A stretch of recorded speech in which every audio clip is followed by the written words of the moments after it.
Yo, what up, everybody? What up, everybody? What up, everybody? I don't know why something's happening on LinkedIn. Let me see. I don't know if it's happening or not, but it seems kind of weird. So I'm just checking to see if we are broadcasting on LinkedIn. If not, that will be unfortunate because we do have LinkedIn viewers. So just give me a second. A second. Not much time, but time is time. What? This is weird. You ever have anybody that hits you on Facebook or something like that? I guess Facebook or any other messaging service, and they say like it's someone you like went to school with, and they say what's up or hello, and you say it back, and then they say how are you, and then you say it, and then they don't say anything, and then they ask you how you are again. What? Get to the point. Get to the point. I don't know. Yeah, I'm cool. Like you could just watch everything and see that I'm cool. You can see that I'm good. Um, I'm not sure what your end game is. But that being said, shout out to Elaine. Shout out to Roddy T in the place to be. Rod's in Arizona, I'm sure. Elaine is probably in Southern California. Yeah, it doesn't look live video canceled. That's not a thing. I didn't cancel this. Oh, well, that's from a week ago. So I did cancel it a week ago. That's weird. I want to just broadcast on LinkedIn right now, but for some reason, they're not letting me. So let me see if I can add it while we're in motion. I'll get started in a minute, everybody. Let me see. Add new destination, LinkedIn page. Okay, so not LinkedIn page. What about LinkedIn story? Hold on, I'm just trying to add this and I don't know that I can. LinkedIn profile. Yeah. I said LinkedIn profile. But it's almost like, yeah, they're doing me wrong. Delete on LinkedIn, remove. Because it's not broadcasting. So I'm going to try to add it now. See if it goes. Oh, bango, bango. Okay, it looks like we're going. Oh, Rod's in LA, but we're not golfing. Oh boy. Come on, Rod. What's up, man? We're going golfing. All right, shout out to Elaine. Shout out to Rod. We're back. This is episode 66 of the Collective Podcast. We took last week off. You might think we took last week off for Father's Day, but we didn't because it's not about us. You know, yeah, we're fathers. It's weird being a father. Yeah, we're fathers, but you know, we want to be here for you guys. We took the day off because Rod was in camp. He was out in Denver trying to get trying to get some basketball stuff going. Shout out to Disin Rights. That's my speaking of basketball. That's my homegirl who is um, an author and screenwriter and a basketball official and an athlete, and I'm sure a million other things. But shout out to her. Um, let me see. I'm trying to. So hold on. I'm gonna check with Rod and see if he's coming or if I'm doing another solo because I just realized I should have a partner. But in the meantime, it's been a long time. I shouldn't have left you without a podcast to step to. Think of how many week pods you slept through. Time's up. I'm sorry I kept you. You coming on the podcast, man? People, the fans want to know. Oh, oh. So let me give you guys. See, we didn't already like people dropping off. Rod lives in an Android household, and that's really enough said. He's trying to get on. I don't even know what that means. You guys are on. Rod's trying to get on. All right, Rod, bye. Man, we should just make Rod phone only, huh? And I don't mean Roderick. I mean Rodney, my partner, the one who's supposed to be on the show with me. I really don't want to get too.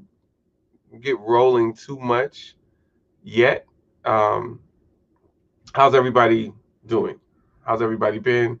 How was your week? Happy belated Father's Day, Roderick. Um, yeah, how was everybody's week? How's everybody's 2 weeks? How was everything? I got one name for you, Giannis. I got one team for you, Bucks. And I know it's a little late now because they already lost game one to the Hawks, but they pulled that game seven out against the Nets. I told y'all. I told y'all. Mm, Bucks over Brooklyn. Bucks over Brooklyn. So before, like I said, before we get too deep into it, what do you guys think? Thanks, Rob. What do you guys think happens in game three in Atlanta? Atlanta stole one, right? They did what they needed to do down the stretch, and the Black Elf took his team to victory. And then last night, Atlanta was dismantled from start to finish. So, do you think Atlanta bounces back and takes home court advantage? Well, actually, they have home court advantage. Do you think they keep home court advantage by winning Game Three at home, or do you think that there'll be too much of a leftover, too much of a hangover from getting smashed? Yeah, I just made smash two syllables by Milwaukee last night. What do you think? Okay, Game Three. Elaine says it'll be tighter, but the Bucks will prevail. Cool. What do you think, Roderick? While we wait for this, I'm going to tell you, my Dodgers are very streaky. They were back to being the best team in baseball, or you could argue second best. You could only argue that San Francisco was doing better. Then you throw Houston in the mix and you say, okay, these are the three best teams in baseball. And while the Dodgers still have a top four record in baseball, they go through these stretches. You know, they were beating everyone, and then they lost all four to the Giants, and then or maybe it was 3-1, and then now they just got swept by the Padres, and then lost game one against the Cubs, and so that was four in a row, and then they beat the Cubs last night, but man, it's crazy like to think that they go through these stretches where they don't seem to be very good at all, but still have one of the top. They stay in the top five records in baseball, and then they teeter with the top record. Like they did make it to within 1.5 games of the Giants until they until they drove down to San Diego, and boy, those Padres, man. All right, I don't know if Rod's coming, so I guess we'll just get going. What do you guys want to talk about? Come on, Rod, where are you at, man? Um, a lot going on in basketball. Kawhi Leonard is still out with what is it, a bruised knee or a bruised bone in his knee, something like that. Chris Paul missed game one, just game one, right? One and two, games one and two, because he came back and then they lost. Yeah, Chris Paul missed games one and two with the COVID protocols, and then he came back and then they wound up losing game three. Um, so they still have home court advantage. Game four is in LA. What do you guys think about that? I have the Bucks. Man, Bucks finally to the finals. I've been waiting on this. I did have Philly, as you guys know, but my backup team was the Bucks because I had the Bucks and Philly in the Eastern Conference Finals, and I had Phoenix in the Western Conference Finals. I didn't have the Clippers, but who cares? So I think we'll see Milwaukee and Phoenix, and I think I'll go with Monty Williams and take Phoenix.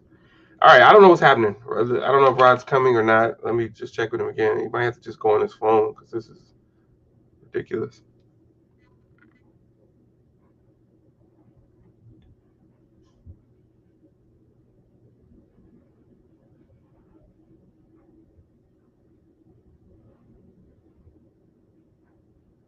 Doobie dabby doobie dabby doobie. All right. All right, he's not answering. So I'll just say this to you guys. This is really amateurish for us to be 10 minutes in and he's still trying to figure it out. I don't know what he's trying to figure out, but we're on every week at 7 o'clock, unless we're not. So maybe he should just hop on the phone or something. But I guess we'll keep it short today. I'll just, since I'm carrying the load by myself. But he had some things to talk about. Like we've been talking through the week about to Anthony Cobbs and Jimmy McElroy the fourth, and Jimmy likes to talk about the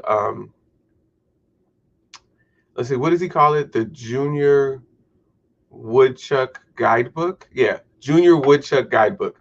So anytime we try to explain something to him about officiating philosophy or judgment in officiating, he says that we're using the Junior Woodchuck Guidebook. And it's so funny because I think that Jimmy really thinks that people just wake up and flip a coin or like throw darts at the wall trying to decide how they're going to officiate. I don't think that he realizes that people actually train to be officials. You have the wrong link. I don't know why you have the wrong link, bro. Oh boy. Okay. It's the same link from last week because we didn't go. But all right, here, I'll send you a link. And this dude is on Facebook telling me he has the wrong link. This is hilarious. Oh, he texted me too. All right, here, let me give it to you, Rod. I don't know what's happening. But this is what happens when you have Android partners. All right, so yeah, well, what it was I shared some questions with them from the national exam. And well, one was from the RMAC exam and the other was from the national exam. And it was just, I wanted them to try to think through rules, not so much think like officials, not so much think like coaches or think like players, just think like someone evaluating the rules and determine, what the answer might be. And it was interesting. It was definitely interesting. Okay, I see why you have the wrong link. Hey, go to last week's, just get the link from last week's calendar, Rod. That's what it is. Because we were supposed to go last week and I put the link in and then I didn't update the calendar this week. So that's what it is. All right, anyway. So yeah, we gave them and they answered the first one and it was really interesting how that whole thing went. Because there were two penalties on the defense. And one of the penalties was holding. Yeah, one of the penalties was holding. So let me give you the scenario. You have 1st and 10 from wherever we had 1st and 10 from. So you had holding. No, it was offsides. Yeah, it was offsides. So this is NCAA rules. So you have 1st and 10, let's just say from the B45, which means you're on the defensive half of the field if you're the offense. 1st and 10 from the B45. Oh my goodness, Rod. We didn't go last week. There are no comments from last week. That's what I'm saying. We didn't have a podcast last week because you were in Denver. So it's the one that ends in AV. It's fine. I'll send it to you right now. But it's literally it is the link from last week that ends in AV.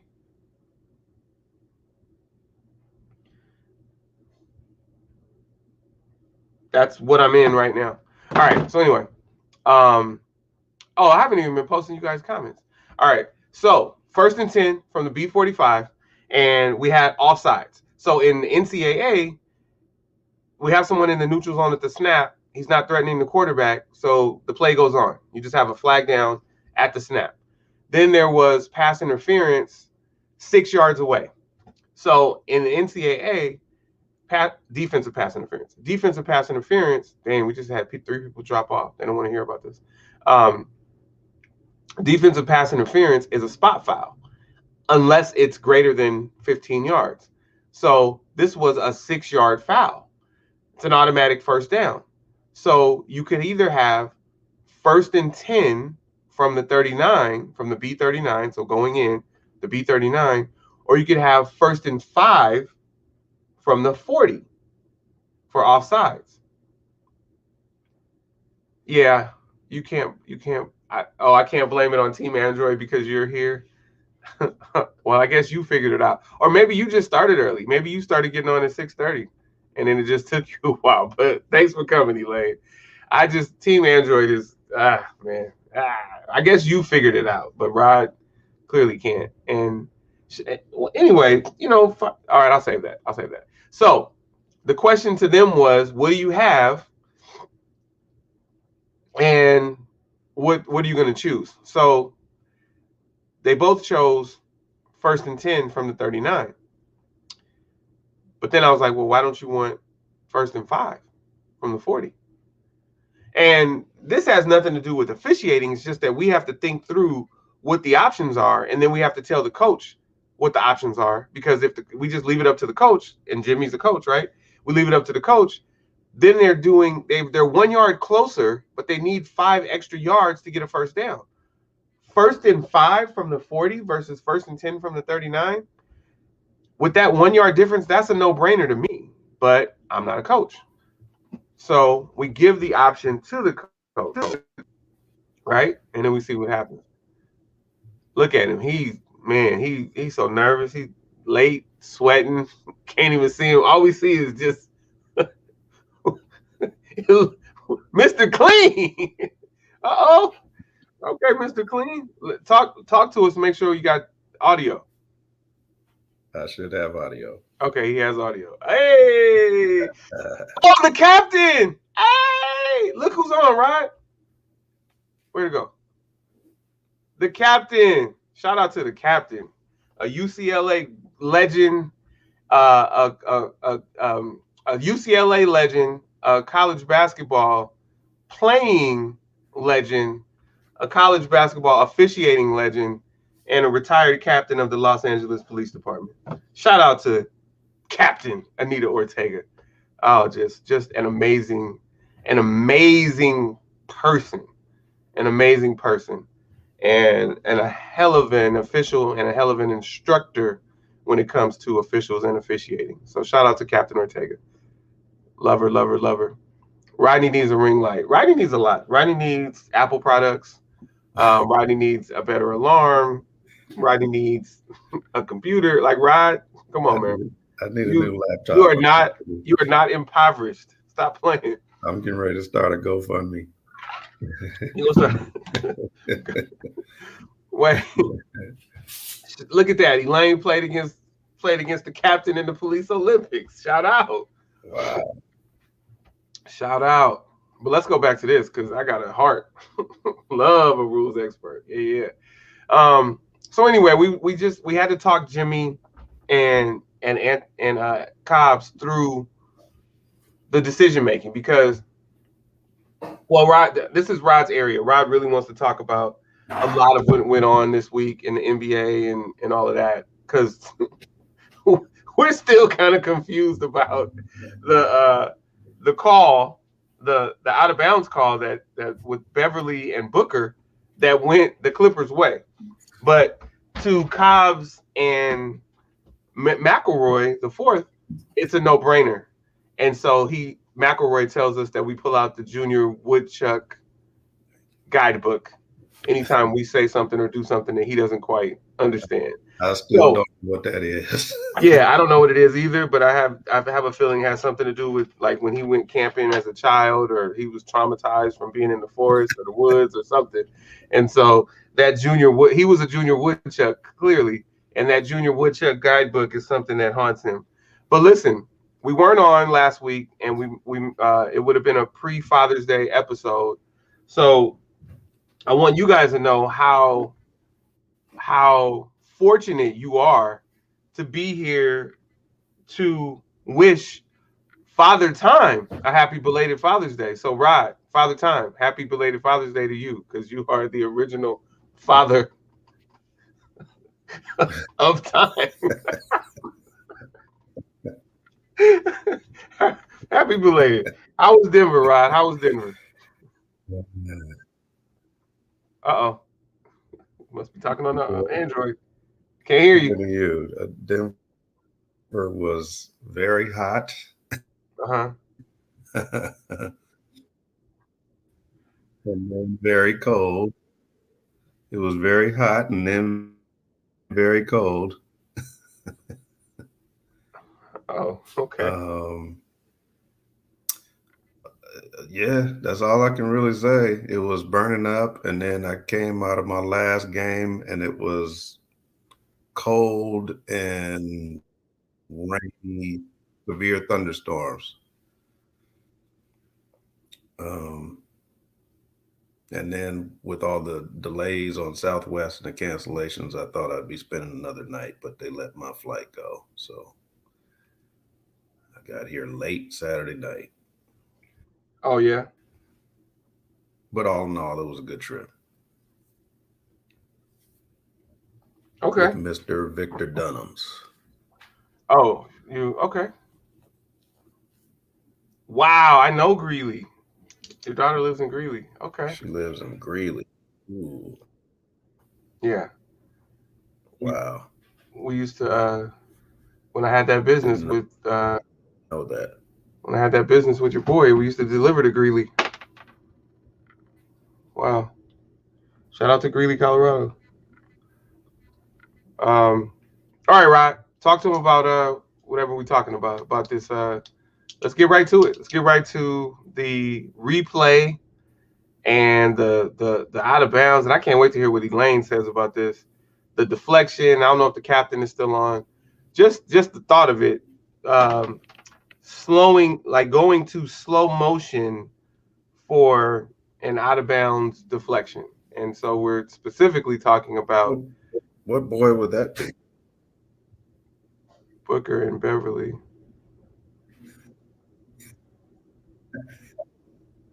What is happening, Rod?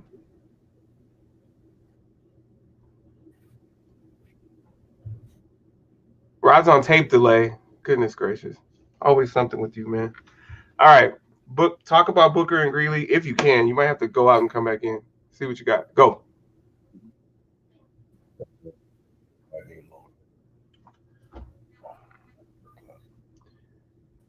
All right. It's like I need a dress rehearsal with this dude every week. Um, let me see. Let me see who it is. He or he me? Okay. Rod, you're not talking?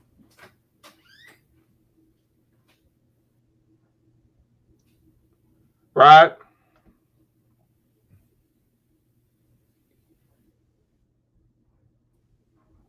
I don't know what happened. Just want to make sure I can see if this is not me. Can you hear me? Yeah, but you're super delayed.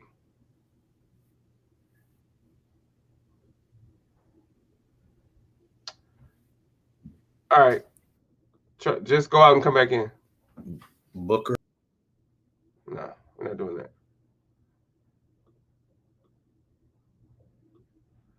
All right, so we're gonna have Rod leave and then come back in. Does he have dial? I don't know what's going on with him. I don't know. I don't know what it is, but he's got to go out and come back in. So we'll see. How she wind up in Greeley? Curious about that. But shout out to her. What else? Yeah, so Rod is going to talk about. So what we had was Booker is dribbling up the sideline late in the fourth quarter of Game 1 versus the Clippers. Was it Game 1? Actually, it might have been Game 2. Game 2 against the Clippers, and Paul and Beverly made a play on the ball and knocked the ball out of bounds. Okay, no big deal. Phoenix ball. However, Beverly asked the official, please, please, please, please, please. Everybody's thinking, what's the point? It's clearly Phoenix ball. You knocked it out of bounds. Well, they came back from replay, and it was Buffalo ball. Well, I'm sorry, that's the old Clippers. LA Clippers ball. And when you put it on super slow mo, it looks like it's taking a long time for the ball to leave Booker's hand, but it's just a deflection out of bounds. It's like it's pretty simple. Let's see what you got, Rod, because you talk.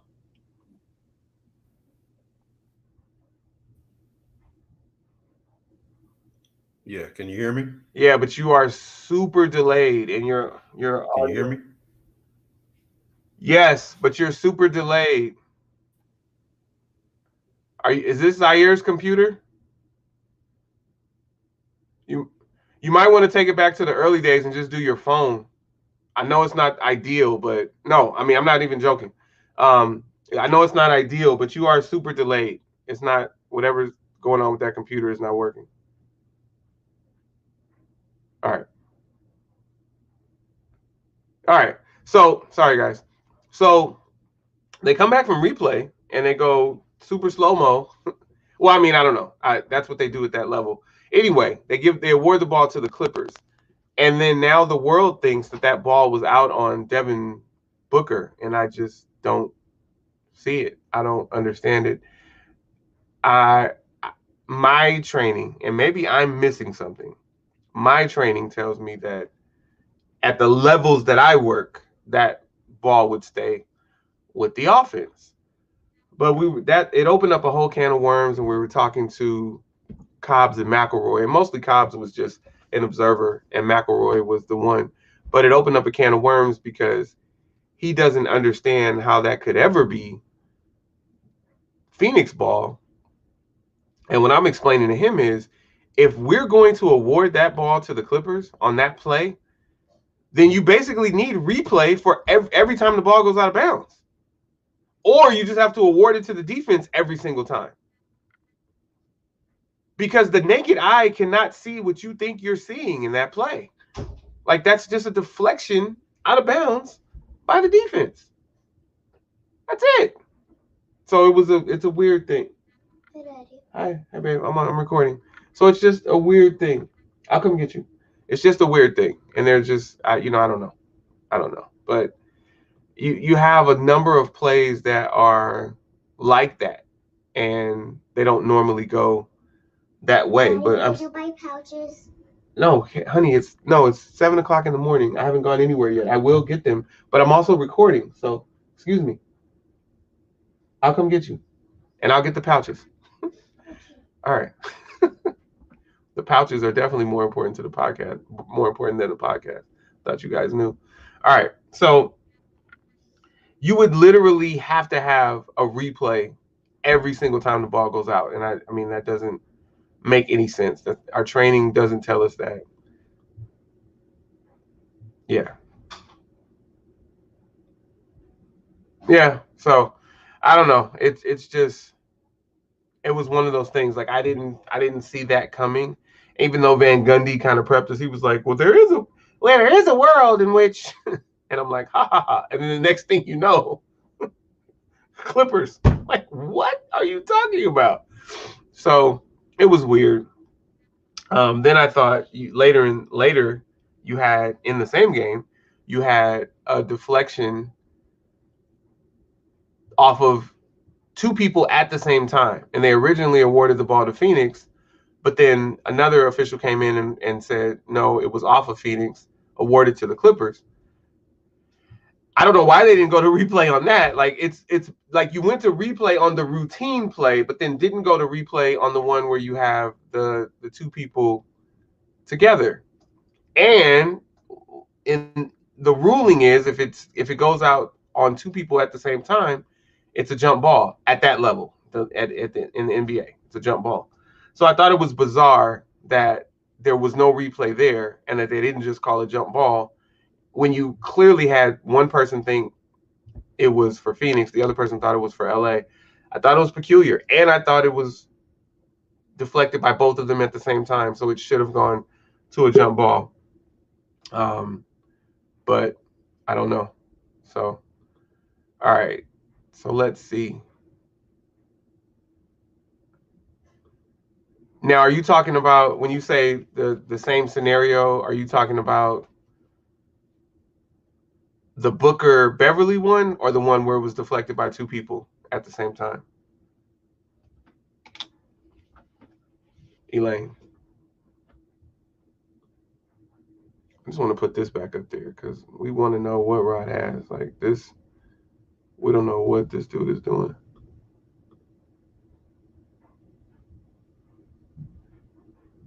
Um,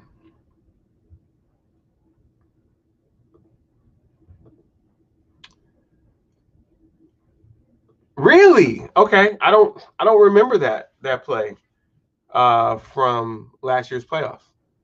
I really don't. And I don't actually remember anything like that ever, in fact. Um, and it was just so bizarre to me because it just seemed so routine. Everybody was going about their business, but Beverly asked them to check replay, and they did, and then the Clippers got it. That was wild. That was wild. I don't know. Anyway, I didn't actually plan to start on the NBA, but here we are. All right, so let's get your picks. I told you my picks: Milwaukee, Phoenix. Phoenix, Milwaukee was my preseason pick, along with the Lakers. No, Philly was my preseason pick. It was Philly, Milwaukee. Now, but I had Milwaukee in the Eastern Conference Finals. So when we came down the stretch of the regular season, I told you Phoenix, Philly, and I said that Milwaukee had a shot. So I say Milwaukee, Phoenix. What say you? What up, Cobbs?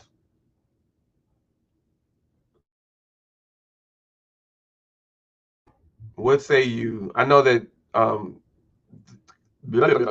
the Philly ouster um, hurt Anthony Cobbs, but I know he's over it now. Um, because there are some deficiencies there, and the way that they were playing, they weren't going to. It's interesting. They weren't going to get past Milwaukee in the Eastern Conference Finals. I don't know. It's bizarre. Like if we can even talk about that. Ben Simmons, this dude is running, absolutely running from shot, like running, like, hey, running away from shots. Nope, don't pass me the ball. You have an open dunk, or you may get fouled and get 2 points and a free throw, and you pass it off for someone else to just get fouled on the layup, and he makes one of two free throws in Game 7 of the NBA Finals. That is embarrassing. I mean, in the NBA Finals. I'm sorry, in Game 7 of the Eastern Conference semifinals. That was bad. That was bad. Ben Simmons was very disappointing and is essentially a disappointment. Is Rod ever coming back? I don't know what's happening. I know my dad's trying to get on. Um, not sure what's happening with him. But Dad, if you can hear me, even if you don't want to do the camera, remember, just go ahead and fully join, and we could just add you without the camera. But if you don't fully join, then you're just kind of here, but not fully here. So I can't get you audio only. The way that you are now, I can't get you audio only. And then I don't know if Rod's coming, so I'm just gonna pull him out because that doesn't make sense. All right, so we'll see if Rod comes back. We'll kick him from the studio for now, and then we'll see if my dad comes on. But hey, you guys don't have picks? Oh, private chat. Yeah, I know you're here. Dad, I know you can hear us, but I can't add you like for audio because you're not. That's what I'm saying. Like the way that you are connected. If you Okay, once you connect, I control how I put you on. So I can put you on with just audio and not video. But you're not fully on is my point. Like you're here, but you're not fully here. And I don't know what else it is you're not doing. Maybe you didn't ask to join the studio or you didn't add yourself to the broadcast. I'm not sure what it is, but you're not completely in, so I can't do anything with you. All right, so Suns Bucks. Yeah, that's what I have. Does anybody believe? I'm sure somebody does. Where are those Clipper fans? Trey was a Clipper fan. Rob was a Clipper fan. Who thinks? Shout out to my boy Antonio Kenji. I know he's got the clips. They cut him checks. Um, Bucks versus anybody. Yeah, but it's not really versus anybody. It's the Suns. It's the Suns. So does that mean that you're choosing the Bucks to win it all, Elaine? Is that what you're telling us? You got the Bucks.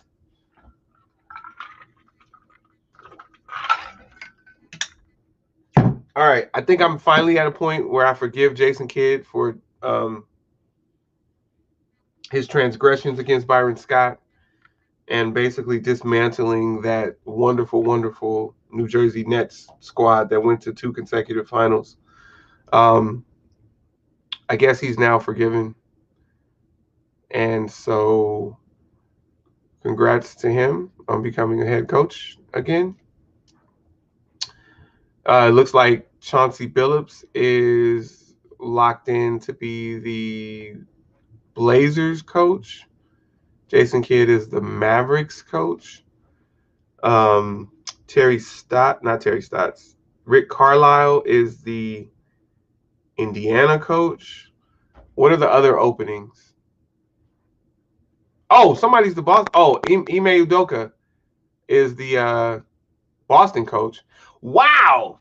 So we have 4 openings and we have 3 black hires out of those 4 openings.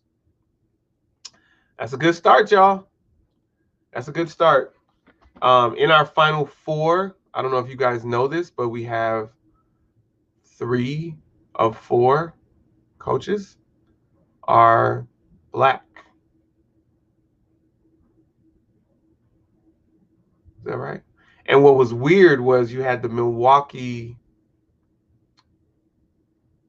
Brooklyn series, and that was the only series in the semifinals, in the not semifinals, the conference semifinals that had 2 white coaches. Every other series had at least 1 black coach, and some of them had 2 black coaches. That's not to say that we're half of the coaching, half of the head coaches in the NBA by any means, but 3 out of 4 in the final 4 and 3 out of 4 new hires is pretty good. But boy, Rick Carlisle, I get it. I'm not mad at him walking right into another job because he wasn't fired. He had a decent season. He had a great run, a great 13-year run there. And so he left on his own terms and walked right into another job. I feel like that was expected. The problem that I had was, what's his name? D'Antoni. Um, I wasn't okay with that when he was supposed to go to Philly. Like, dude, you you failed miserably, and you were getting another job. And I'm happy to hear that he's not a candidate for anything right now. We didn't hear much about Indiana, but I think that was because they were locked in on Carlisle, and that might be why he left. Um, well, there got to be more than 6, Elaine, because we got 3 playing right now, and we just hired 3, so that's 6. And somebody's at home, so Doc is at home, so that's 7. Who else is at home? Is that it? It's these 6 plus Doc? That can't be right. We can't just have 7. Somebody tell me, where's Dietrich?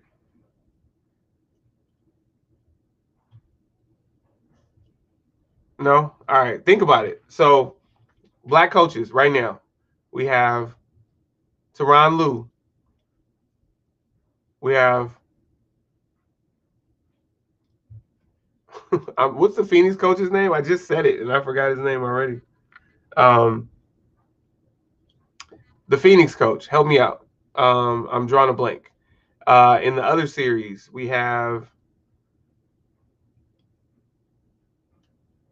the Hawks coach, Wait, where is Nate McMillan coaching? Nate McMillan is the Hawks coach, right? Yeah, Monty Williams. Nate McMillan is the Hawks coach, right? Wait, where's Nate McMillan the coach? Am I tripping? My goodness, I am drawing a blank by everybody. Who is the Hawks coach? No, I think Nate McMillan was the last round. Who is the Hawks coach?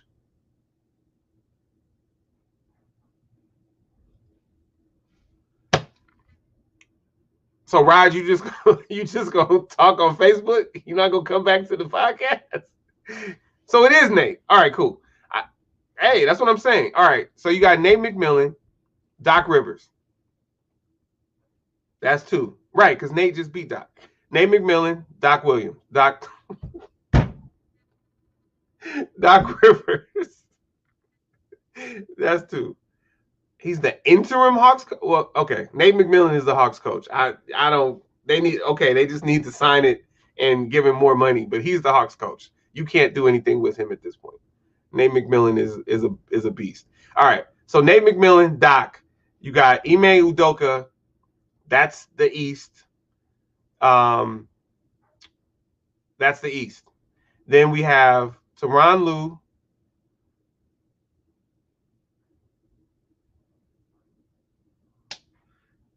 Who are they playing? Oh, Monty Williams, Jason Kidd. Let's just say Chauncey Billups gets the other job, the Portland job. That's 7. There has to be someone else, right?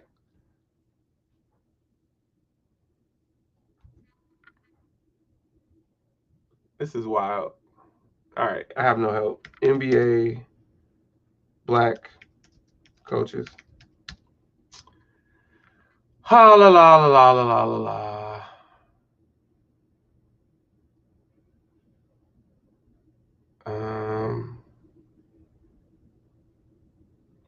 Why are they saying Ime Udoka is the Celtics' first black head coach?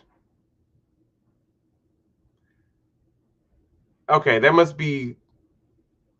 Yeah, that's really dumb.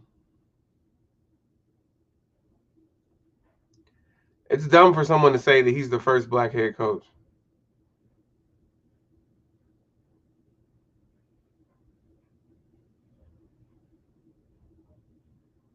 Because we obviously have Bill Russell and Casey Jones.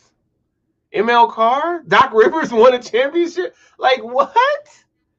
I gotta know who congratulated him as the first black coach. Oh, it was Jay Williams. Okay. Well, shout out to Jay Williams because he's had it rough ever since the motorcycle accident. Boy, I think he would have been something special in the NBA. Houston. I think Houston folded. I think the Rockets folded. Yeah.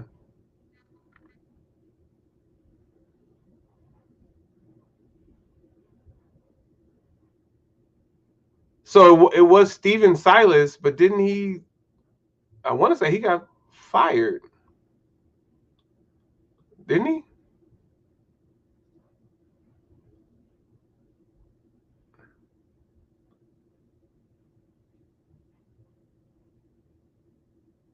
Okay, I don't know. Is Silas still there? Here, let's look up Steven Silas. Steven Silas. I guess Rod's not coming to the podcast, y'all. So it is what it is. Yeah, he is he is the Rockets coach. Cool. So thank you for that. So Steven Silas is still there. Hi Nina. Wait, who's a young Republican leader? I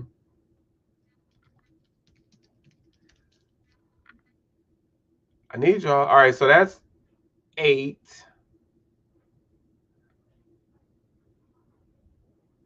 Dwayne Casey.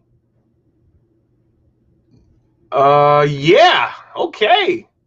Go ahead, Elaine. Dwayne Casey is in Detroit. So 9. This is with Chauncey Billups. That's 9. And Chauncey hasn't been finalized. So that's 8 without Chauncey. Who's the Pelicans coach?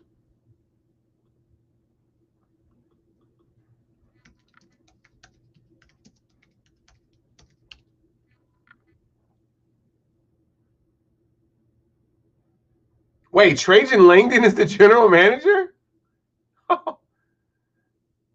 Did you guys know that?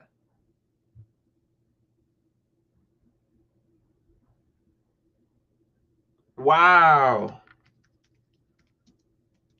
I didn't know that. But so you got James Jones in Phoenix. Okay, there is no coach. All right, there is no coach in Rodney. Uh-oh. What you got, Rod? Let's hear it. Can you hear me? Yes! We can hear you. We can see you. What you do? Go get an iPhone? I actually tried to jump on an iPad and that wasn't working. Yeah, because you just don't know how to work it. Yeah. No, we're not doing that. So, yeah, there you go. All of the candidates for the Pelicans job are black. So we might get to 10, y'all. Somebody find this out for me. What's the highest number of black NBA coaches we've ever had? I know the answer in the NFL. NFL is 7 at one time. What is the answer in the NBA? It might be right now. I've always wondered why Nina says Yelp. Rod, do you have the answer to that? Because I don't have a clue. But you've noticed that, right? Yes. And it's just typing, because I've never actually heard her say Yelp, but she's always typed it. Have you ever heard her say it? No. Oh, Elaine is clowning. So Elaine told us that you had AOL dial-up, and now you clearly found a hotspot. So that's why you're not on tape delay anymore. So, yeah, shout out to Father Time, who has rejoined us. Happy belated Father's Day to Father Time. Yeah. All right, Rod. Now that you are in the 21st century, talk to him about the what you got to say about Booker and Beverly. And we've gone off on another path, but you were here. You were on Facebook, so you know where we are. You're all caught up, but you want to talk about that Booker Beverly thing? So my point, especially when I was talking to Cobbs and Jimmy Mack, is that in slow motion, the ball is going to always look like it rolls off the offensive player's hand. If I punch something through this way, it's going to always look like it rolls off the end of my hand that way. That was my point to him. That's a routine play. And if you're going to wait to review that in the last 2 minutes, you may as well change the rule completely and say, hey, if the defender knocks the ball out, they get the ball back. Because that's a routine play that will always look the same on slow motion.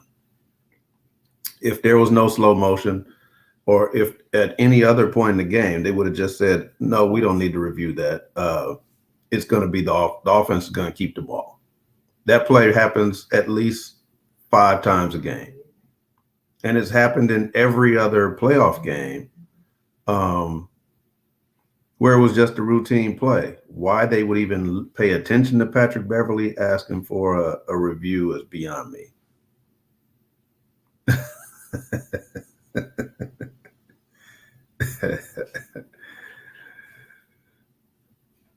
That's funny. All right, AC, now I can't hear you at all. Yeah, my bad. You see, Nina.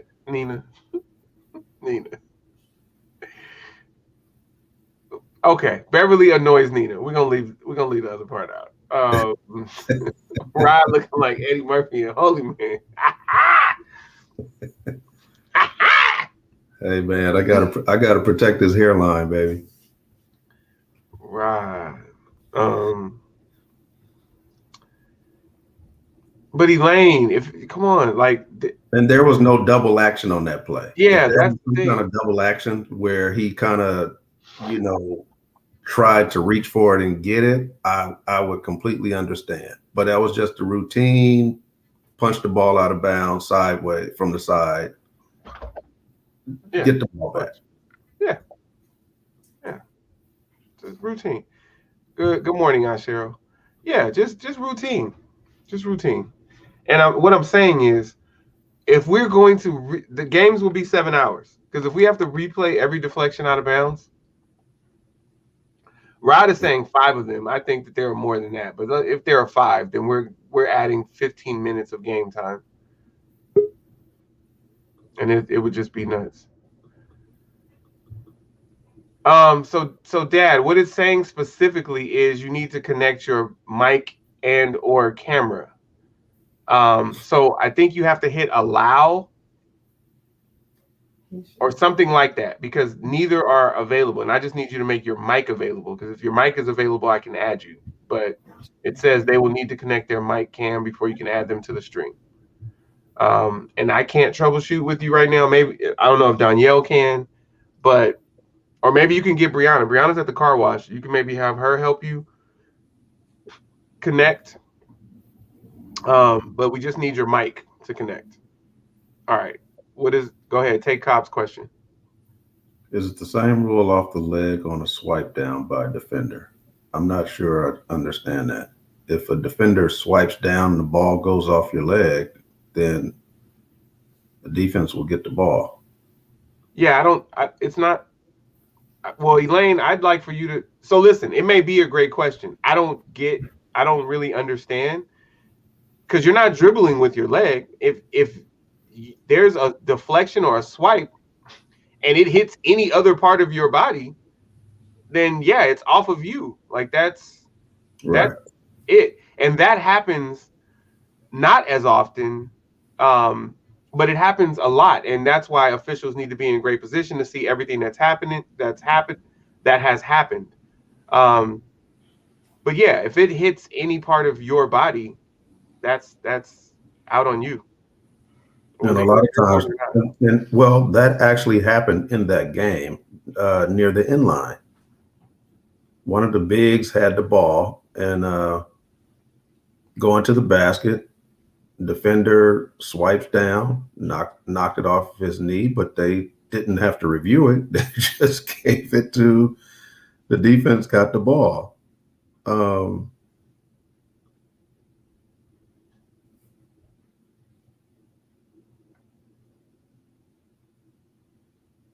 Yeah, I'm lost. I'm lost too.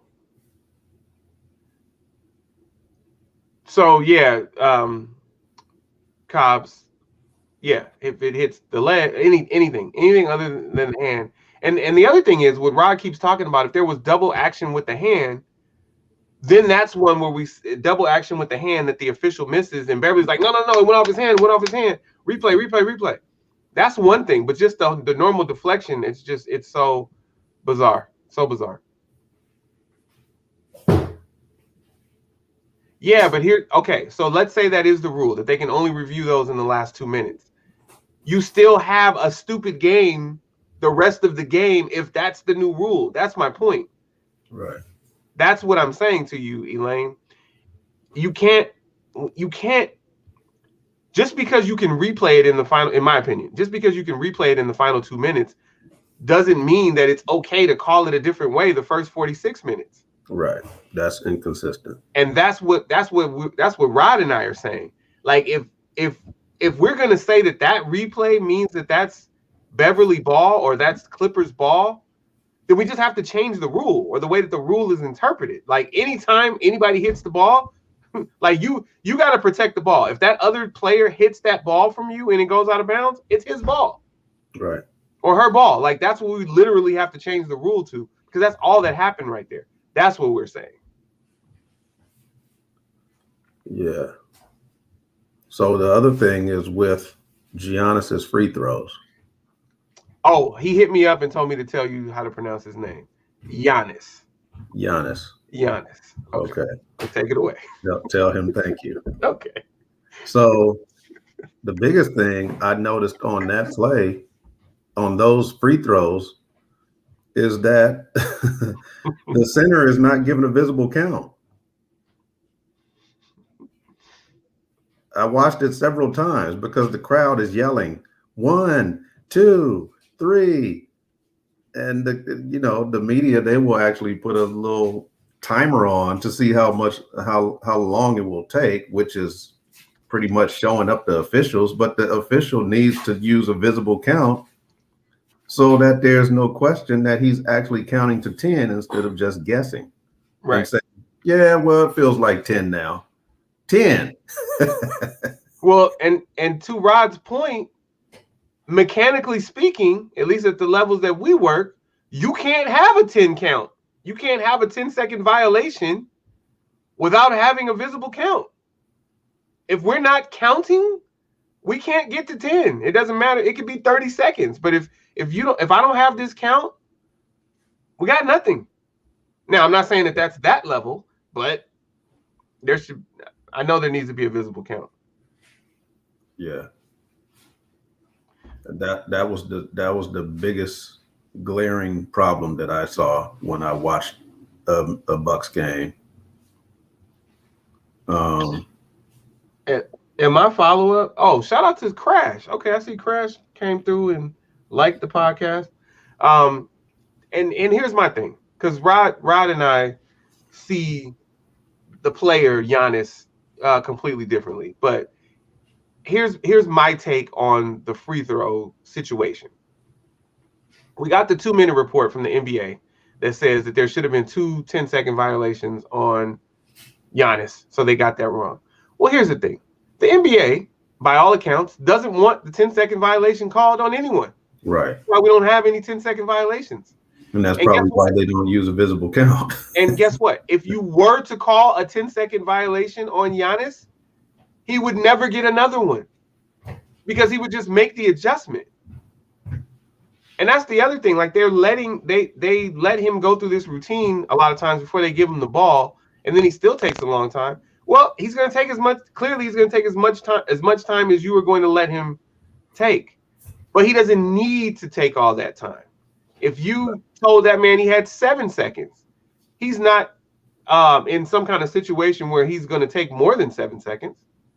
So I get that they say that was missed, and I don't know that that's even an advantage for him. But if you really want them to call that, then prove it. And I guarantee you that is only going to get called on him once. Or if they send a memo saying, hey, we're calling it now, then he won't get that violation. Because that's an easy fix.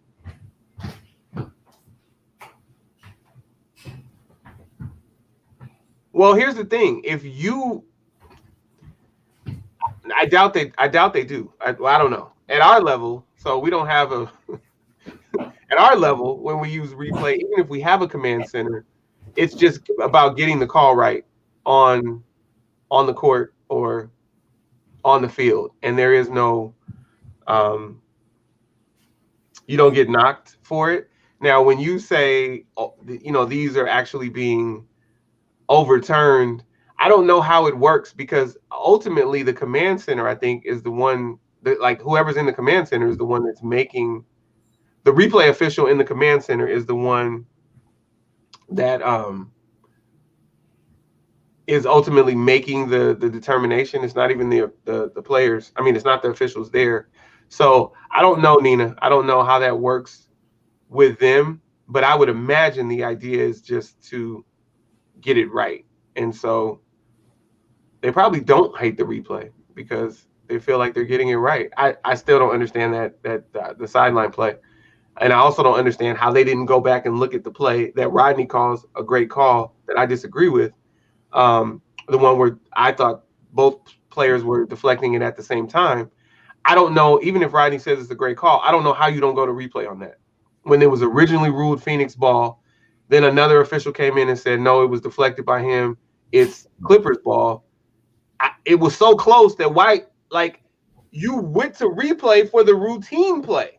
No, I was talking about a different game. I was talking about the Bucks and the Bucks game where it went off the backboard, and then Giannis and I guess John Collins were both trying to tip the ball. Yeah, my bad. It was a different game. I'm talking about that play.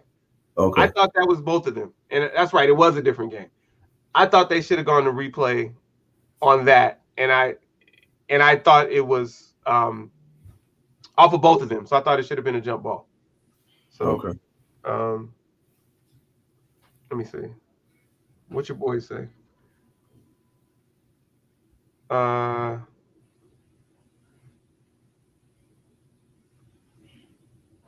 Oh, okay. Elaine said he got it in 8 seconds. Yeah, and that's the thing. The 10 second count doesn't start until he gets the ball. Um, They probably actually, told him he needs to speed it up, but they wouldn't make that call. right. Well, yeah, and that's what I was saying. Like if they gave a memo or something, like we're going to call it. But that's the other thing. It it can't it can't start until he gets the ball, but it doesn't start until the official starts counting. Um, there's an interesting take here from Nina that I'm not going to take. But it's only because Nina is very biased. Not this, it's the next one. Nina, I don't think Nina is objective when it comes to Arizona sports. I really don't think that Nina is. So when Nina says that they overturned a good call, um, I can't just go with her on that, even though I feel the same way. I don't know if Nina really feels that way or if she just feels that way because it was Phoenix involved and Phoenix wound up losing the ball. But I do agree with the sentiment that the call was right before we went to replay, and then we went to replay and came out of it, and it was wrong. Um, well, yeah, this is the one that messes up our level. The people, because here's it's so funny. Well, actually, Nina, they are released on the release, so they can run through the 3 point line on the release. Um, that is actually the rule in the NBA. But the problem that I see is that they're not really behind the line before it starts. you know, they step in and they run in before the ball is released. That is what I'm talking about. They run in before the ball is released, and they're standing up like it's almost like the line, the 3 point arc is a suggestion for them, as opposed to um, a guide. Um, yes, I can watch games and not be critical of how the games are officiated. Um, well, actually, I'm never critical of how the games are officiated. I think that officials have the toughest jobs out there. I can point out when I feel like something was missed, but I never go out there and say that an official cost somebody something or any of that. Um, I can't watch a game without watching the officials and see how they're officiating. No, can't do that. Yeah, I can't either. Once you start becoming an official, you don't look at or at least for me, I can't speak for everyone, but at least for me, I don't look at the game the same way. Before I've officiated, I looked at the plays and I looked at like weaknesses for different players to see if the other team would exploit them. But now I look at, okay, why did this person call this, or what did they see, and what the NBA seems to be allowing. Um, so I try to see if the same thing is allowed from game to game. Like I see Giannis, he goes to the paint and trucks defenders. I mean, like, it's not even close. And I'm thinking offensive foul, and they're like, block almost every time. Uh, So here's the thing. I'm gonna let you finish, but can you bring some clips next week? Because I really feel like you got like it's. I think it's the Draymond syndrome. I think you got something against Giannis and Draymond, and you say you don't. But oh can you no, just bring clips of these? I know. the same play happens with LeBron too. You And I just see, just bring the well, clips. as Jimmy Mack would say, superstar treatment, where I'm like, okay, what else could that defender do? Um, yeah, that irks me a lot. Um. Yeah. I don't know. Yeah. I don't think Giannis gets superstar treatment, but He it's my definitely does. opinion. It's He my opinion. definitely does. A player with I no don't even feel like they defense. feel like he's a superstar. Yeah, a player with no jump shot definitely gets superstar treatment when he can still go get you 30. Just going to the basket. That motherfucker is. I'm sorry, y'all. That motherfucker is 60% from 12 feet. And you act like he can't hit anything outside of the paint. He You can't. better you better recognize that He dude's game. can't. That dude The tapes bust don't on you from lie. 12 feet. He will bust on you from 12 feet. Hey, Well, look at from Cobbs. 12, Can you imagine?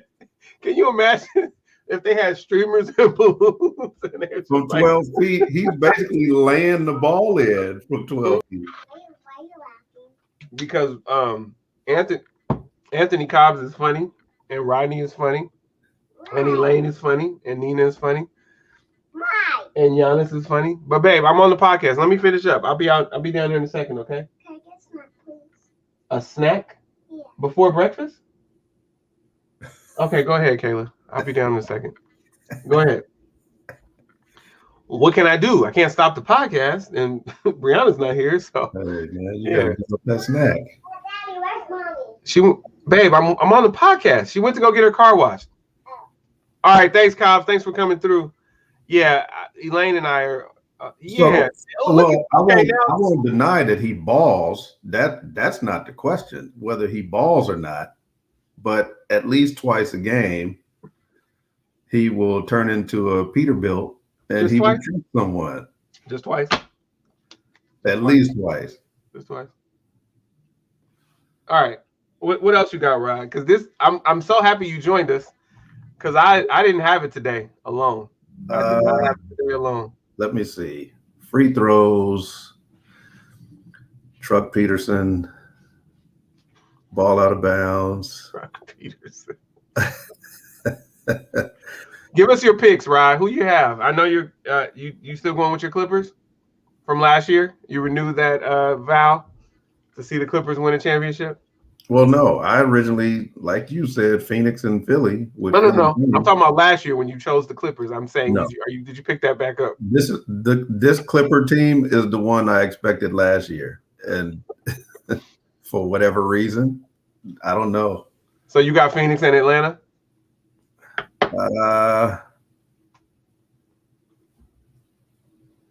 don't know. He refuses to make a pick for Milwaukee. So in case you guys are wondering what is happening, he so doesn't believe in the consistency of Giannis or Giannis as he calls him. I do. He doesn't feel like Middleton shows. He feels like Middleton is a difference maker, but he doesn't feel like Middleton is going to give you what you need every night. Yes, that part is true. That's the key right there. And so he won't pick them. That's the key right there. So he's gonna. So then go ahead and pick the Black Elf. You know you want him. Go ahead. Who's the Black Elf? You know who the Black Elf is, Trae Young. You know Trae Young is the Black Elf. What are you talking about? I've never heard that one before. Oh, I call him the Black Elf. Shit, I never shared that with you. No. Oh, my bad. I thought y'all knew. I don't know. Honestly, the Bucks look great and the Clippers look great. I mean, even though the Clippers are down in the series, they've definitely had a chance to be up 3-0. So I don't know. Atlanta, I didn't even think Atlanta would be this far because they were so dysfunctional before Nate McMillan got there. They're a completely different team. Like, how do you account for that when you make predictions before the season starts or before the playoff starts, and then all of a sudden something happens? And then there are reports that Nate McMillan may not come back. Yeah, what are these reports? I don't know, because I'm like, obviously he knows how to get them to win. If he's not coming back, then there's some kind of backstory there. Yeah, this is the Black Elf. Kayla, I'm on my podcast. Go to Sissy. You can't have those. You can't have those for breakfast. No, go get something else. Go get some cheese. Can't have Cheetos before breakfast. No. And those are fire Cheetos anyway. Rod, Black Elf. You see it? Lauren told me he was a young man trapped in an old man trapped in a young man's body.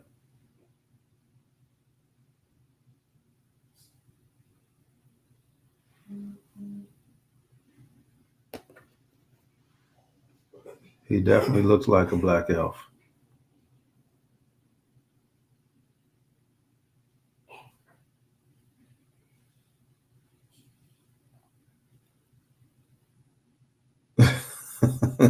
Benjamin Buttons. You said you said Lauren said he looks like a Old man trapped in a young man's body or yeah, something like it's got a lot of weird stuff going on, but I just call him the Black Elf and call it a day. Um, good that. luck, Cobbs. I see now why you say you're running because your kid's got a game. Ball out. Where is he playing? I'll be somewhere today working something with someone. I'm working with Amira Leonard and Eddie Addison today. We're working 3-person somewhere. I'm not telling y'all where, but somewhere in the county of Orange.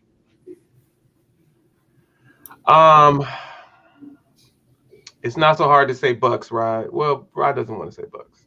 He just, it's fine. It's fine.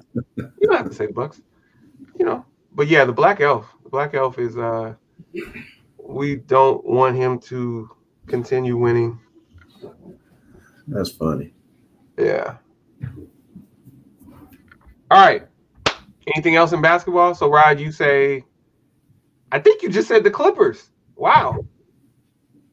I said they were playing well. No, you said they look great and Yes, should they be do. up 3-0, even though they're down 2-1. Yes. Oh. Okay. Interesting. Did you see the Black Elf shimmy when he made that 3? No. Before he made that 3? Before he shot the 3? No. Yeah, in game 1. In game 1. That's why they need to knock him out of the air like it's the 80s and 90s. And they need to make sure that he doesn't win another game because when you shimmy and bust the 3 and win the game, people should want to beat you up. That's how I feel.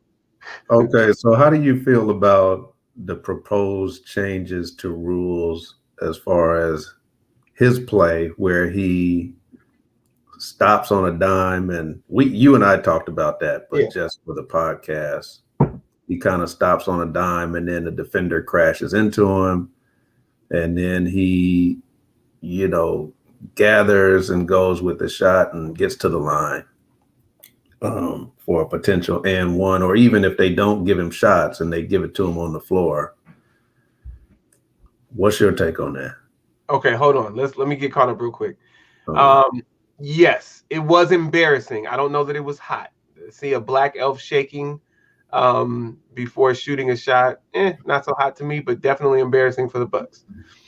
I'm not going to be at ASC. I'm never going there again. So it's never that. I am actually working at a high school today, Nina. I don't know what I'm working because Eddie be on some. Hey, just show up, man. We gonna work 3, and it's gonna be let's just Eddie Addison, boy. So I don't even know what we're working, but I'm working in Orange County at a high school. Never working at ASC again. I don't care who's there or what's there. Just because I like the Bucks. I picked Philly. So I mean I like the Atlanta story. I like Trae Young. I just don't want them to beat the Bucks because I've been wanting Giannis to get to the final. Well, I've been wanting Giannis to win one. So that's all. It's really nothing against the Hawks or Trae. And I want everything to happen good for Nate McMillan because he seems like a good guy. So be clear about that. Yeah, it was disrespectful. What? Okay, I don't know what any of this means. Do you know what this means?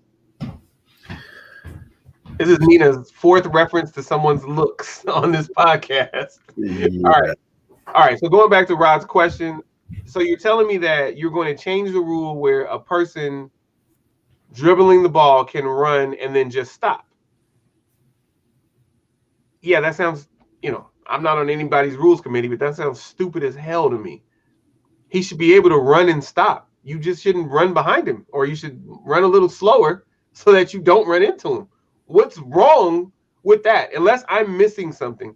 The way that Rod has described it, how can you fault this man for running and stopping? Right. And if they say he's jumping backward, then just call offensive foul. Yeah. I mean, what's the change about the rule? I don't understand what's the change about the rule. If you feel like he's displacing the defender by jumping backwards, then just call offensive foul. But there's no reason for a rule change. I can remember in college basketball, if anybody remembers, Chris Corchiani. Chris Corchiani was a little point guard for North Carolina State. I think he was in the early 90s, late 80s, like 89 or something like that, or early 90s. And he would come up the floor full speed.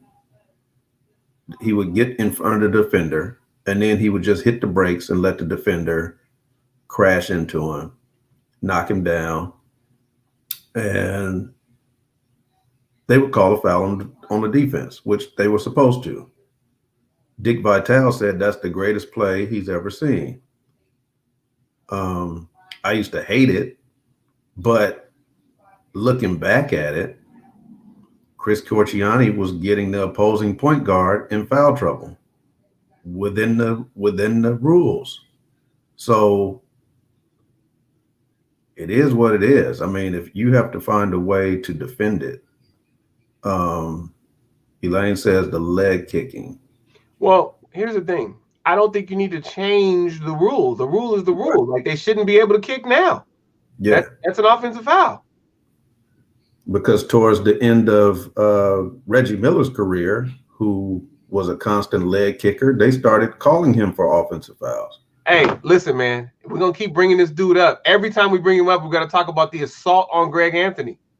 I don't care that he scored 9 points in 8 seconds. He fouled Greg Anthony like 7 times, and none of these fouls were called. So don't tell me that they called fouls on Reggie Miller. Go Bruins and all, but come on, man. Come on.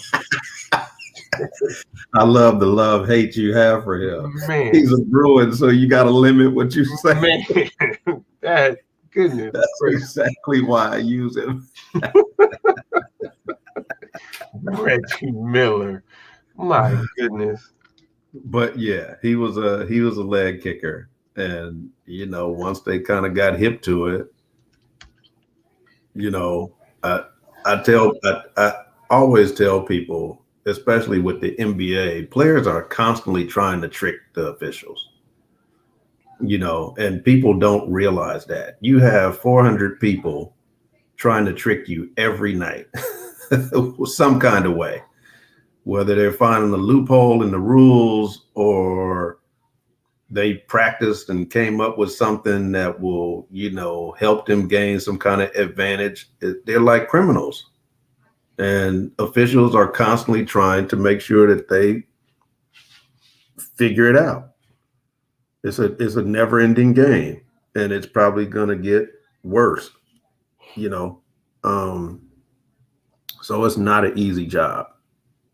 It's not. There's so much there's so many similarities between policing and officiating that it's kind of crazy to me. It's almost like the same types of routines, except one is dealing with a game and one is dealing with a life. But the similarities as far as what they go through, split-second decisions, constantly trying to stop a certain kind of crime, and then the person gets smarter and comes back new and improved the next time, and they have to figure that one out, and the next one, and the next one, and it's a never-ending cycle. And officiating is pretty much the same way. But you only have one game, so you have to get there. on time so you don't miss them. You still there? Yeah, I'm watching this damn assault. I'm watching Reggie Miller beat up on Greg Anthony. I'm seeing if I'm gonna share it or not. I knew it was something. I knew it was something. Look at this. You Bro, get look ready at to see that. look You at get this. ready to share the screen, Are right? you kidding me? I'm about to share the screen. Like, this is crazy business. As Danielle would say, this is crazy business. Look at this. This makes no sense. Like you talk about 8 points in 9 seconds. The first point shouldn't have happened. Why am I not able to share? What's going on? Oh, there it is. Window. Boom. Reggie Miller. The assault. All right, hold on. Let's see. Just watch the felon. Watch this. Damn! Look, and then he gonna put his hands up and then step back and shoot a 3. Wait a minute. That wasn't a foul? You just knocked this dude on the ground and then got the ball. Okay, go back. Let's see it again. Oh my! What do you mean? Let's see it again. You haven't seen this enough? Well, I have it on video, but I've never watched it with you. Yeah. Okay. Why did you scream? Because this is crap. Look at this. Throw him down and then be like, "Oh, I didn't touch Well, it." now that I'm looking at it again, did he throw him down or did Greg Anthony trip in front of him? Oh, did he trip and fall?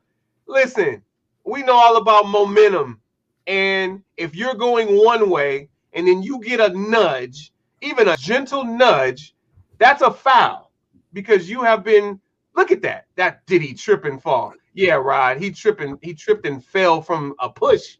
What are you talking about? Look at that. Spike Lee is like, come on, man.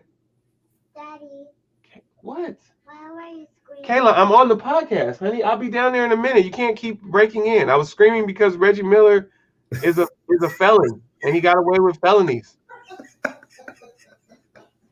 He's a felon. Look at him smiling. Well, you never got any championships you got one championship your whole life. Guess what, Reggie Miller? We got the same amount of championships. You got a high school championship.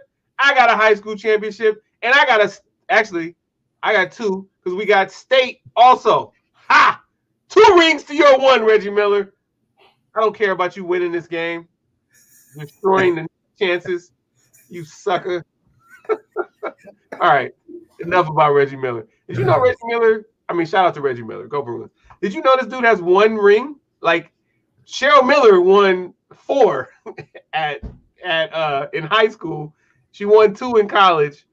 And I'm sure she won mad ones in wherever she played overseas. But somehow, some way, Reggie Miller's squad only won, and I say only because most people don't win anything. But the boys only won 1 at Riverside Poly, and then of course we know he didn't win it. He wasn't fortunate enough to win at UCLA, but he did help the program immensely. So again, shout out to Reggie Miller. All right, yeah, Miller was a beast. See, Nina could be objective whenever we're not talking about Arizona teams. But I bet if I asked Nina if Charles Barkley's dunk against the Lakers when the Lakers were the 8th seed and the Suns were the 1 seed and the Lakers were up 2-0, and then Charles Barkley got a dunk to send the game to game 5 to overtime, was that dunk before or after the whistle? And this is before they had replay. I bet Nina says it was a good dunk, but it was late. Can we get rid of these overacting plays? Well, that's Nina's guy. That's Chris Paul. That's Chris Paul. Chris Paul is the orchestrator of all of that. Now there are plenty of other people that do it also, but if you touch Chris Paul's elbow, he's gonna do this. Ah! Like if you just touch his elbow, like that's what he's going to do. Like the other day, he got fouled, but it was literally no, none of that happened. Grown athlete who does all these State Farm commercials. If that makes you do boy, you can't protect anyone. And I don't understand how you don't have to touch him. He will touch you and yell. Yeah, like what are we talking? Oh, you well, I'm glad you asked because I need to remind people what happened to John Starks. Give me a second. Go ahead, Rod, talk so I can tell Nina what happened to John Starks. John Starks, I guess, took his riches and went to Golden Corral and never left. No, I'm saying you can talk about something else. I'm about to show what happened to John Starks because he's at Golden Corral. He never left. He never left. So I finally met him when he was on the Warriors. He came to LA and he was on the Warriors, and I had a chance to let him know that he was one of my favorite players. Do you know I've only had 4 favorite players. It's a really simple list. Magic, Mourning, Starks, and Kobe. And I guess I have to have somebody now, but I don't know that I do. So let me help y'all out.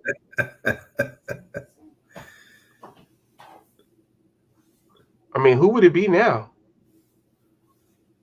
Ooh. You know, I can tell you who it's not. Y'all already know.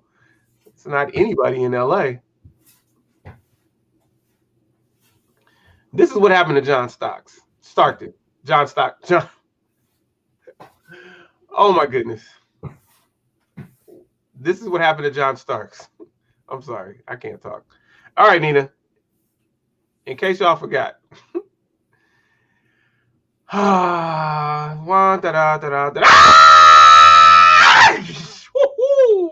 goodness. Oh my goodness. The dunk. That is what happened to John Starks. Amazing. Did I get millions? It was a high school ring, Wayman. I just said I had the same amount of. I said I had more rings than Reggie Miller. That's all I said. So do you. Well, I don't know if you have more than. I know you had the one, so you might just have one. I don't know. No, I didn't get millions. Well, I did get millions, but I got millions as a business owner, and Marcel's punk ass tanked it all. You still his fucking friend. So fuck you and him, Wayman. All right. Sorry, y'all. Cheryl Miller was the bomb. That's right, Nina. I still love you, Wayman, but I just had to get that off. CP3 does. Oh, you called it stupid. Okay, so you are objective at times. You hate that call. Yeah, the whole. Yeah, I saw Paul George do it the other day. I saw Giannis get called for it, and so what it is anytime you have that hand out, even if you're not making contact with that player, they do that swipe through, and they don't give you a shooting foul for it, but they give you a foul. They used to give them shooting fouls. I love the fact that we don't have that in our game. And in fact, if you do that swipe thing hard enough, I'm going to call an offensive foul on you because you're fouling the person you're swiping through, and you might break their arm. Right. As a matter of fact, Chris Paul is so good an actor in the State Farm commercials, he made us believe he's got a twin brother named Cliff. He made his kids believe they have an uncle. Like, come on. Yeah. Booker, of course, Booker is your favorite player. Nina, there's no doubt in anyone's mind that Booker is your favorite player. LeBron? No, thanks. Booker Not at all. That mask off. My favorite. I'm sorry. Oh, go ahead. I'm sorry. I do have a favorite player, and it's a 3-headed monster named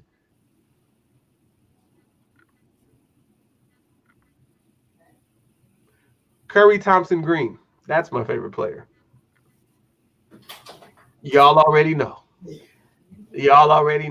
Steph Curry, Klay Thompson, Draymond Green. That's my favorite player. All 3 of them together. All right. I want to have like a home favorite, and there was a chance that it could have been Anthony Davis, but I like that dude is tissue. I'm not into that. And so, I wanted it to be, Lonzo. I mean, I don't know. It really is those guys. And then since Clay is from here, I guess you could say it's Clay. It's funny. The other LA cats annoy me. Russ, and he's a Bruin. Russ annoys me. Not so much this year. Like I think that this season I became more of a fan of Russell Westbrook than I have been in the past. But James Harden, I'm so happy that beard is at home now. And guess what? You got to keep growing it because you promised never to shave it until you win a championship, and I hope you never get one. Damn. Paul George yelling out Palmdale. So I like Paul George actually, but since he went to the Clippers, I have to not be a fan. I do like Kawhi. I guess the Kawhi has been my favorite. But he's a Clipper, so that's a weird thing because that's almost like me. At this point, it's like me having a Celtic as a favorite player. But I don't know. Oh, you said Booker's too emotional, but I'll tell you who's emotional. So, babe, she already had cheese. She tried to have Cheetos. She was on one. I'll tell you about emotional, Nina.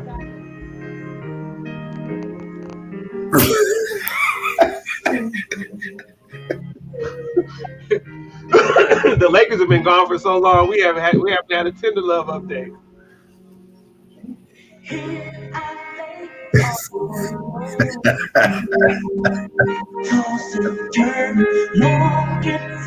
Some of your tender love. Man. Is he healed yet? Sure. And then he went bowling and he cut his mouth on the straw of his Pepsi. So he's gonna be out 6 more. Diet Pepsi. Huh? Diet Pepsi. I almost said that, but I figure he's a thin fella, so he probably needs. You like that triad? Okay, Nina, that's what's up. Clay is not LA. Well, Clay with a K is LA, but what are you saying? Please tell me why Clay is not LA. I need to know what you mean by this. Because I know you mean Clay with the K, Thompson. Tell me why he's not LA. Yeah, I didn't know. I wasn't paying attention to high school basketball. Like there was a big lapse for me. Like I think the last time I was really paying attention to high school basketball was probably like after what's my man's name? Tyson Chandler. Like that era. Like maybe a couple of years after Tyson Chandler, I stopped paying attention to like our high school basketball. And I wasn't officiating, and I had no reason to really pay attention. So I liked Harden at Arizona State. I loved him at Arizona State. Once he got some money in his pocket, nah. Yeah. I can't watch him now. Fair. Arizona State. So that was an interesting drive the other. Good morning, Dietrich. I saw a Terrence Mann drive, and I saw him extend, but then pull it back. And I on that drive, I don't know that he made enough contact.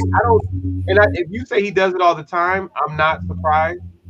But Clay went to school in LA County, Nina, and his dad is Michael Thompson, a Laker, so he's LA. If you're just talking about, okay, let me back up. You're saying he was born and raised in Orange County? Okay, that's fine. Then I'll give him Southern California. I'm not going to argue with you. I don't know. Yeah, so let's go with that. He's Orange County. I see what you're saying. On the one play that I saw late in the game, in game 2, Dietrich, he like extended. I mean, he finished. He extended. But I didn't. I felt like it was incidental contact. I didn't feel like it gave the defender anything. Like I don't feel like it gave him anything, but I felt like he was ready, and I was ready to blow on him. And that was the only time I paid attention to him. I feel like I only see man hitting 10 threes. But I'll take a look at that. And Paul George absolutely does it, but I don't really pay attention to it because Paul George is a superstar. So it's funny how Rod only mentions Giannis and LeBron, but doesn't mention Paul George and everybody else that does it. But I know that Rod likes to just mention Giannis. So, yeah, Paul George does it for sure. And then if you do too much to try to stop it, then it's going to be not only does he get to finish, but you also get called for a block or a hit. And so he might get a free throw on top of that. Yeah. A lot of times what I see on that type of play is they don't really blow it unless you have a full like arm lock. They allow players to use their arms to push people out the way. And I've noticed that if it's going to be a block, they just don't blow anything at all. If you're taking most of the contact as the defender, rather than blow you for a block, they just allow that offensive player to pop you in the chin and keep going. I'm joking when I say pop you in the chin, but they allow the offensive player to just go with that, and they make it a no call. And I'm good with that. I just don't like to see the offensive player run through the defender and then get called for a block. I don't like that.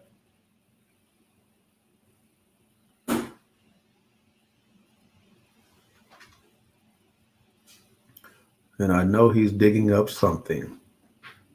He's on a roll this morning. I'm just waiting. So we had a battle on Versus, and of course I have Eve, but when Trina dug this out the crates,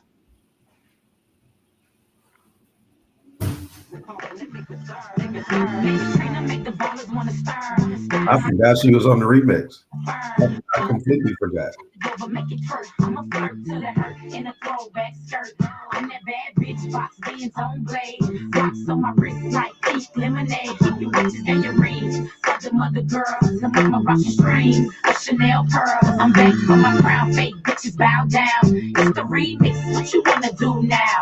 I know you like the way we did this over her. Get loose in the club like we just don't care. Yeah, shout out to Trina and Eve. That's Brianna's jam. I know that. Yep, that's Brianna's jam. That's mommy song. Yeah, that is definitely Brianna's jam. Video cool. Yeah.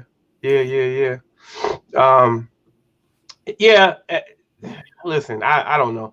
I still try to figure out what they need to like. I don't know. Like that's just it's not our game. Well, I mean, it's not my game. It's like I'm a fan. Well, I like. Okay, am I a fan? Yeah, I guess I am. I'm a fan of the NBA. I don't understand.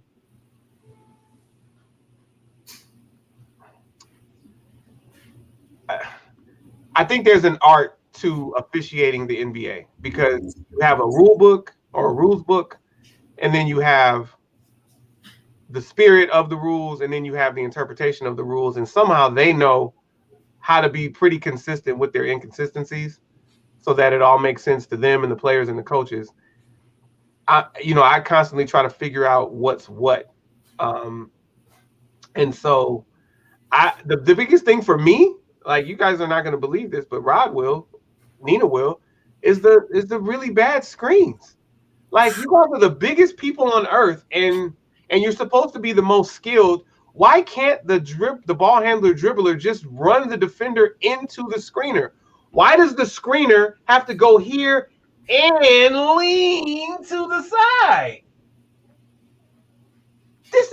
This should not be okay. You might as well just knock the dude out of the way. They do that too. Yeah. And that's about when they find it, and then they only call a certain portion of those. So I mean, great to watch, but just it's confusing. Anyway, all right, baseball. I talked earlier about the Dodgers being streaky, being one of the best teams in baseball, but they're streaky. You know, they were on top of the world, and then they ran into the Giants the second time around and lost 3 or 4.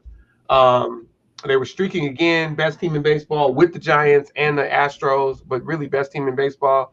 Then they hit the Padres, got swept, went into the next game, lost game 1 to the Cubs, so they lost 4 in a row after being on top of the world and only 1.5 games out of first. And then they won again last night. Mookie was back. Well, he came back for the no hit. We got no hit 2 nights ago. Mookie came back for the no hitter, and then he got a walk and a hit and scored a run last night. So he was part of the win. He was actually the go ahead run on Muncie's home run. So shout out to Mookie, shout out to Muncie. Dodgers will be okay. I'm so happy for Dusty Baker. I think that's the showdown, y'all. I think I'm happy for the Red Sox too because I used to be a fan. I'm happy for Alex Cora and the squad, but I'm really happy for Dusty Baker. I think that's your ALCS, Houston and Boston. I know Tampa has something to say about that. The White Sox probably do too, but I think it's Houston and Boston. And just remember, if we do face Houston in the World Series, fans, Dusty Baker had nothing to do with the Astros cheating. He had nothing to do with it. He was not there. He had nothing to do with it. So when you boo those Astros, just make sure you're not booing Dusty. All right. That's all I got. What you got on baseball, Rod? Anything? I'm just waiting for the Dodgers to get healthy. Glad Muncie is finally back because they really miss his bat. Bellinger is working his way back slowly, but they need their bats back. They're not putting any pressure on the opposing pitcher right now, and it puts more pressure on their pitchers from what I see. So, yeah, I think San Diego was kind of licking their chops and waiting for the Dodgers to come to San Diego. And they were really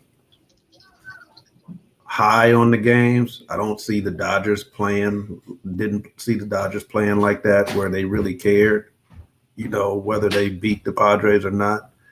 I think the Dodgers are now at the point where they understand that,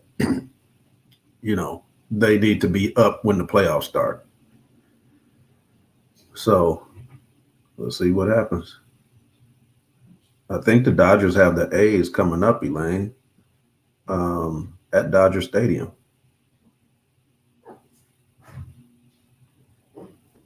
No doubt. All right. So going back to this point by Nina. Nina, this is a phenomenal point. And this is one where I was critical. Going back to Cobb's question from earlier. This hurts. When I feel like you are not enforcing the rules, right? So you let the illegal screen happen, but then you wind up doubling down on it. And this is what we call doubling down on trouble. You wind up doubling down on it by calling a defensive foul on the person who got clipped. And Nina, I was watching that and I was like, oh man, that is just really, really bad. Really, really bad luck, right? Really, really bad luck. Before I get to these other comments, let me just give Eve equal airtime. Another lonely night, seem like I'm on the side. You want me loving your mind. I know you gotta get the paper, daddy. Keep that shit tight. Yo, I need some sort of love in my life. You take me while politicking with my sister from New York City. She says she know it's wrong, player, and he think I'm pretty. Side. Oh, it's just what you won't stay in. And when cats be robbing game, I don't hear what they saying.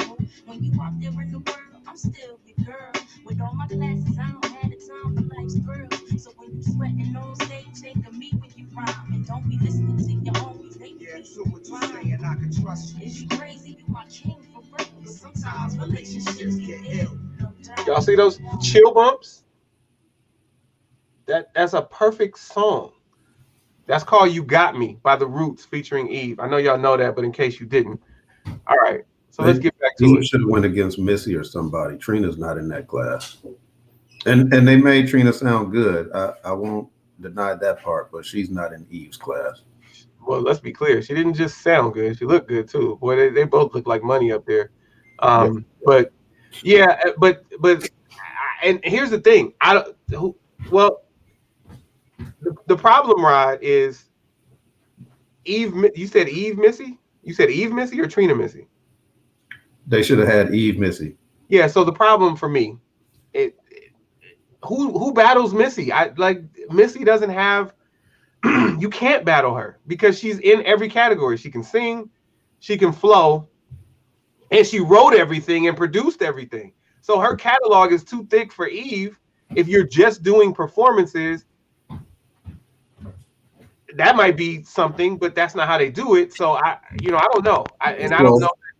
but that's the thing for me. You can only take your 20, and I don't. Yeah, but out of all those songs that she has, she can only pick 20. yeah, but I think that she's Trina kind of didn't have 20. Trina didn't okay. have 10. So I get that, but I think that does Eve have 20 bangers? Because Missy Yes. has 20 bangers. Yes. She Okay. didn't. She had a lot that she left off the list. Okay, I just like 20 bangers. You like Missy has produced and written Aaliyah, right? And Yes. a million and Genuine. Like I don't know. I don't know that that's fair. Like I think it's a Missy Timbaland more so, something like that. Someone who's checking all the boxes for producing, writing, performing, and then she's performed way more than Tim. So I don't know. But that's interesting. I didn't see a lot of it. I only saw, I think, 3 rounds, so 6 actual performances, because Brianna was watching it one of the afternoons this week, and that's when I heard the Right There remix. Yeah, Eve wasn't pulling out the big guns. She was, pulling out a lot of Rough Rider stuff from early way back in the day. Because she has several hits with Mary J. Blige. She only did one. But yeah, she's definitely got a hot 20. All right. Well, so here, my bad, Elaine, and the A's. But I mean, I have the Astros winning that division, right? So, all right, but and the A's. I don't want to sleep on your A's because I used to be a fan of the A's. Shout out to Ricky Henderson. All right, so Nina digging into her music bag. I usually don't like covers. I don't like things being redone. Like, here's the funny thing with B.O.B.'s song Airplanes. The original singer was Haley. I can't remember her last name, but the white girl. And then he had somebody sing it live. Someone who I love, whose voice I love, but I didn't like her singing. I didn't like her. Was it Rihanna? Wait a minute. I can't say this. I take it back. But I think it was Rihanna. Like, I didn't like someone else singing Airplanes. So for me, who sang it better is not, I can't answer that. But who did I prefer? Erykah Badu. Jill Scott maybe sang it better. I don't know. I'd have to hear Jill Scott sing it again. But I definitely prefer the original. You like Taylor Swift covering September by Earth, Wind and Fire? Okay, so I'm gonna mute Rod. See, that's a request from Elaine. So Rod is muted. Elaine, you win. You got MC Light. Okay. That's not bad. That's not bad. Light as a rock. Lylyte. I had all of MC Light's cassette tapes. Here, let's play Poor Georgie.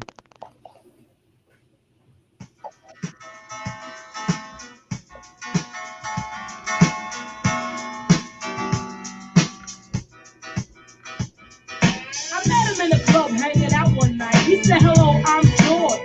I'm Light. How's everything going, huh? How you doing? Hope everything's fine. Ooh, and can I call you sometimes? Can I get the digit and the address so I can come visit?" I gave him the digit. That wasn't a problem. Can't just show up at somebody's house. I would have to solve it. George was good. Damn good. And if I didn't, some other girl would. You see that? They call that FOMO, right? The kids today call that FOMO. Back What's then, FOMO? Fear of missing out. MC Light just told you that if I didn't get with this dude, some other girl would. So it wasn't so much that she was impressed with Poor Georgie. She just didn't want anybody else to have Georgie. Fear of missing out. FOMO. Shout out to so here's the thing. So I think Eve has some winners. That's the thing. I don't think she definitely doesn't have 20. She doesn't have 11 against Missy.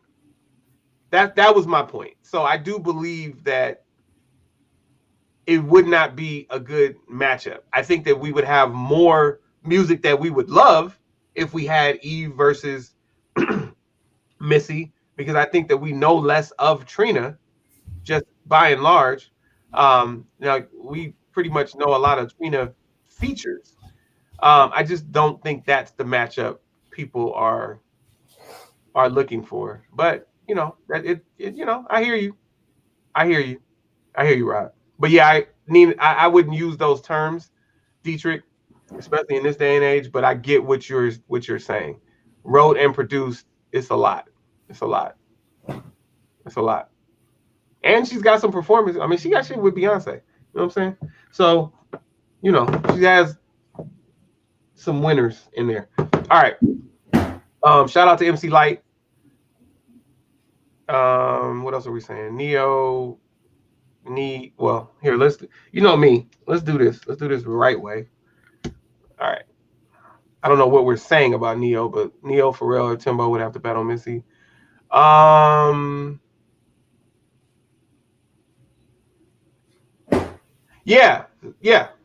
And since it's Timbo, and since it's Timbaland versus Swiss, then that's not going to happen. But yeah, I agree. Like, that's the thing. It would have to be Pharrell and yeah, Neo, because Neo has done so much that we didn't know about.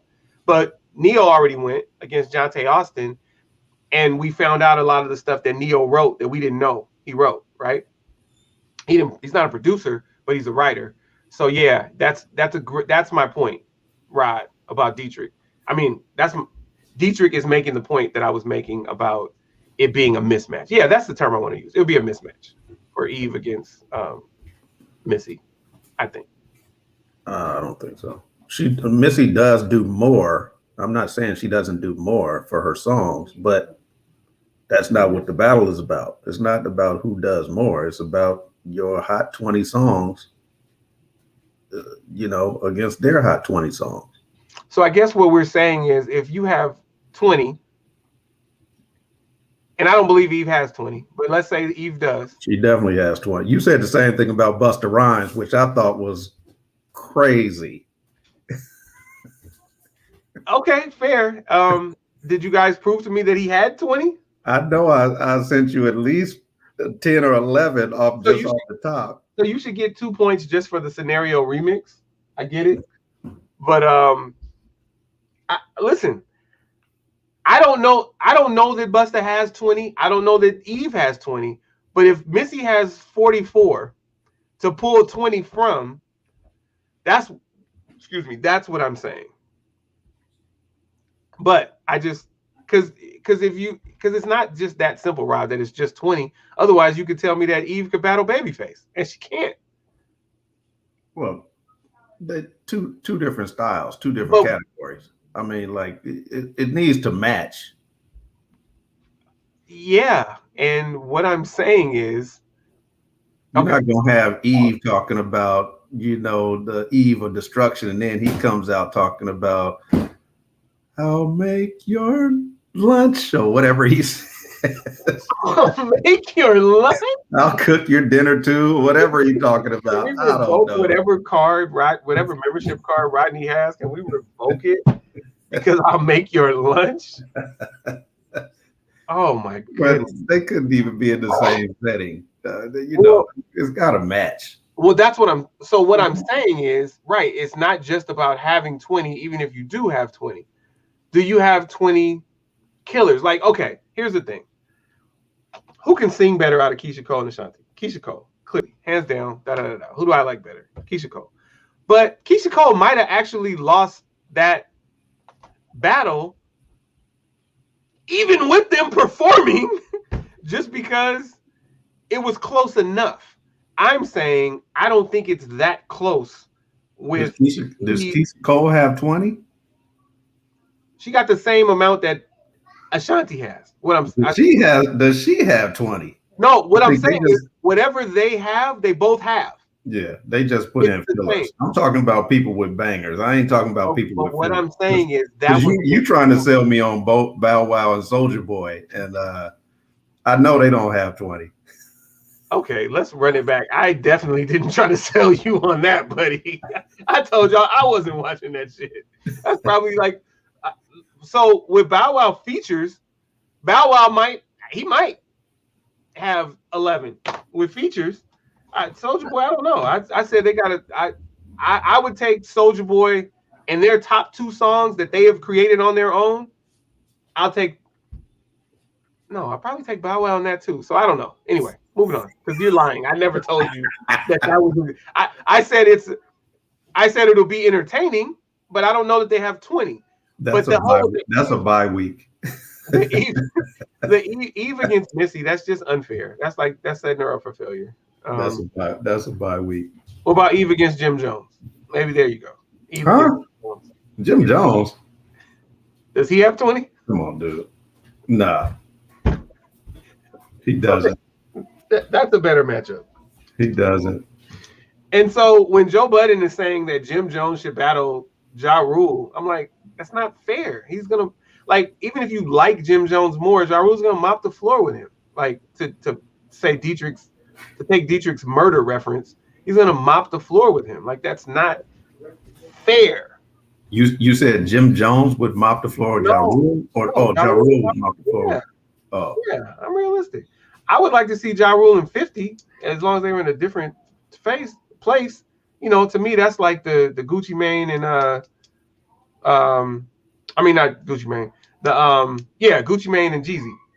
No, it wasn't Gucci Mane and Jeezy. It was still trying to wait for them to Jeezy battle up against Jeezy had Gucci Man, and I didn't know one Gucci Man song. I still don't.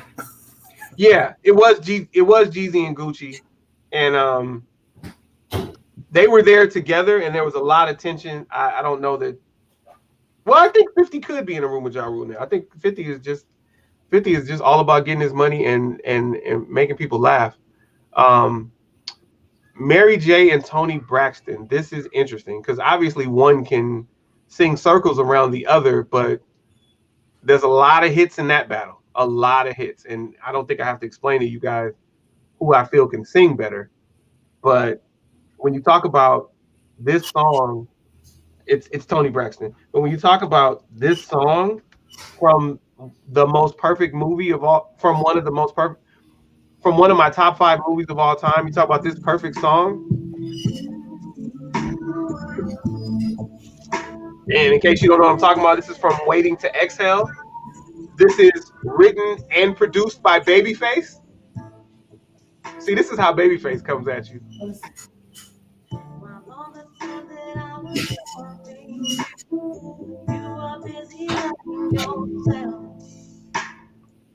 I would stop breathing if you told me to. Now you're busy loving someone else. What was Made in Phoenix? They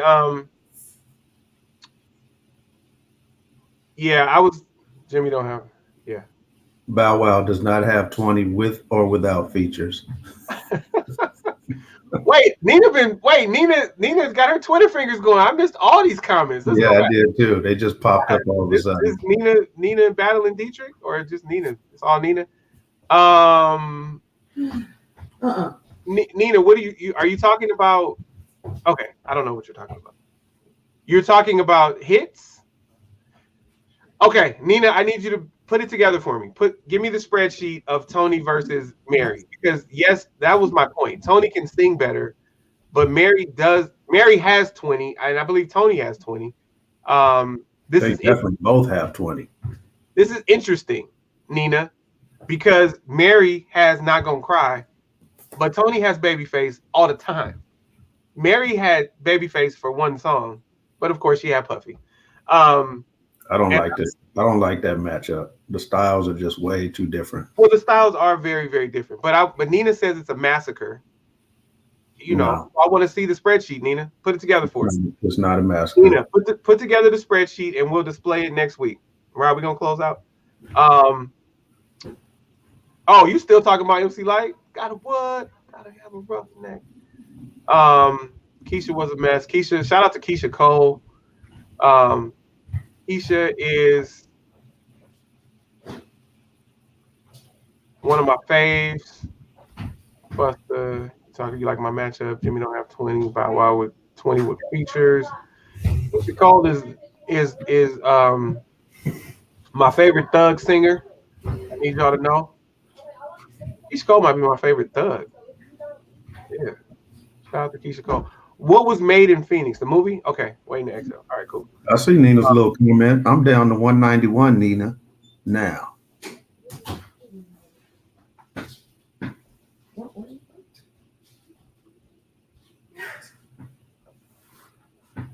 What happened?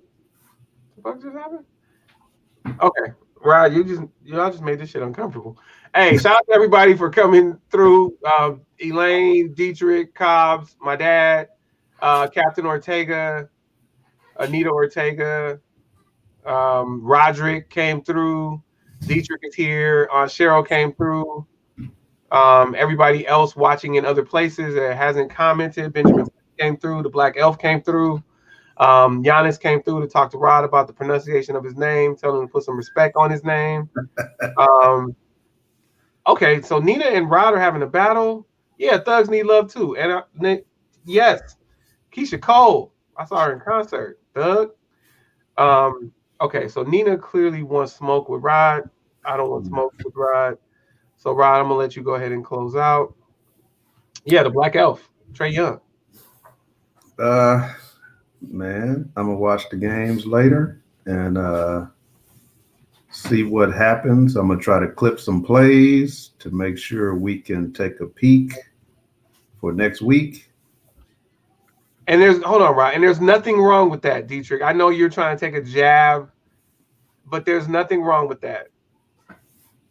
If they have rainbow jerseys, then let them be the first of many. Go ahead, Rod. Leave my Raiders alone. Leave them alone.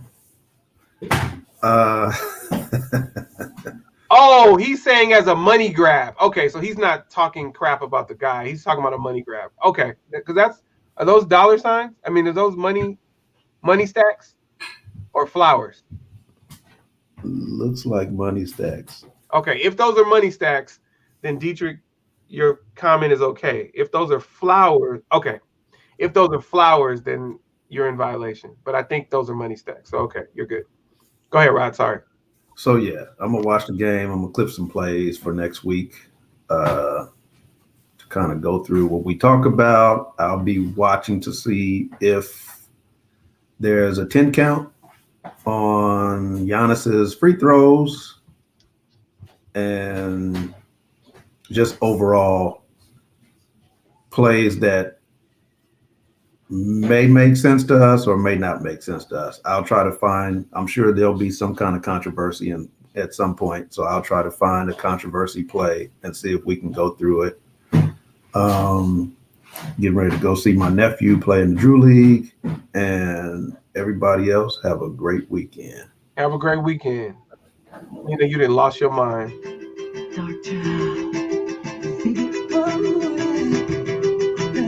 You can do this and everything else you do. There are no mismatches. You got Tony Braxton wrong. Now, if you want to say it's a mismatch against Tamar Braxton, that's different because Tamar hasn't been around long enough. But he's tripping. When you can go from that to this and just rip to this to this, come on, Nina. And that's just 4. I could pull out 16 more. They could need a huh? Okay, this is the bag. When Nina gets in this bag, I get confused. I'm glad, Nina. We love you, but we are at the end of this episode, and I'm not posting any more of your comments. Hey, Dietrich, if I had to fight, brother, you would be more than welcome. But I don't, I'm not a baller like that, man. I can't pay that. What are they charging? Probably somewhere about $75 or something to see the fight. Well, Rod, if you want to split it, come through. and we can have it here. Me, you, and Kayla. Right on. Raylan's leaving at 3, and Brianna has a photo shoot today. Right on. Yeah, Nina, I'm not posting your comments anymore. I already told you. You can keep posting them, but all right, yeah, Rod. Elaine wants some screening plays. I'll get All some right. screen plays. So close out.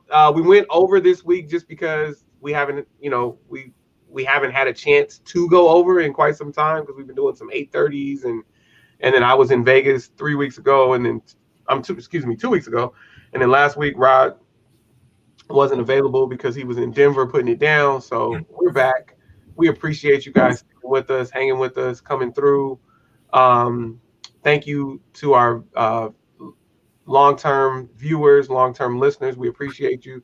If this is your first time coming through, we hope you come back. Please like the podcast. Please comment. Please subscribe. We appreciate you. And then as far as my closeout goes, please be safe. Please tell your people you love them, whether they're your friends or your family. Tell them, like I just told Nina, we love her. We do. Elaine, we love you. Dietrich, we love you.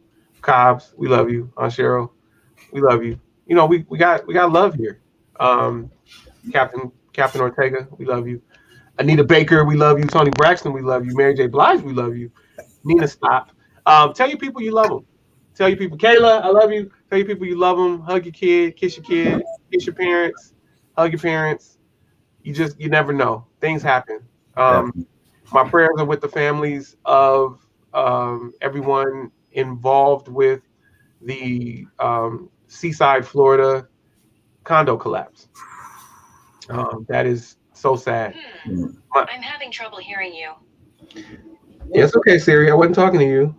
My prayers are with anyone that has been a victim of violence and their families. Please just try to do better. Please try to brighten the days of anyone around you. Like, try to be a day brightener instead of a day dampener. Can you just try that? That's what I try to do. That's what Rod tries to do. Yeah, we don't know about Nina. Nina has a lot of smiling, but then she'll come in and say stuff like fake Anita Baker, which doesn't make any sense. But no, we love Nina. Nina leads with smiles. Here, I will post this. Yeah, and we love Trey. That's right, Dietrich. And we love Trey. Like, Trey is my lifelong friend. We just don't know who the hell he is. Yeah, and we love Trey and Brittany and Kyler and Colin. And I love Brianna, and I love my mom, and I love my sister. Yeah, we love Braylon. I love Braylon. Just tell people you love them, hug them, and that's it. Just, enjoy basketball. Nina didn't want to talk about baseball, but enjoy baseball. Enjoy basketball because it's almost over, and you could just, except for Nina, we can all just watch. Well, I think Elaine is an actual Bucks fan. So with the exception of Nina and Elaine, the rest of us can just watch and enjoy basketball or not enjoy it because we don't have any stake in it, even though I am going for Milwaukee and Phoenix and always going against the Clippers. Just enjoy sports being back. But try to be careful because there's a lot of people out there not vaccinated and not wearing masks. So there's still some danger out there. Be safe. We love y'all. Now we go to the countdown. Be kind and stay focused. Talk to him, Elaine. And now for Elaine's favorite part of the podcast. And Cobbs. Definitely Cobbs. The cult music.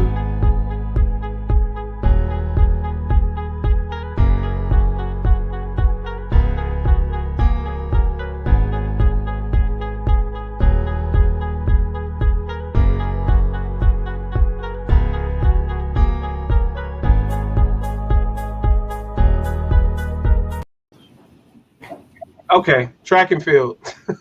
Let's get something on track and field real quick.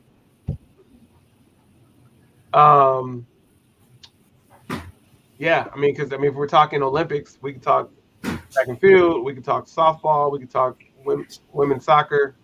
But yeah, the track and field trials, the gymnastics trials. Do you have anything specific, Rod?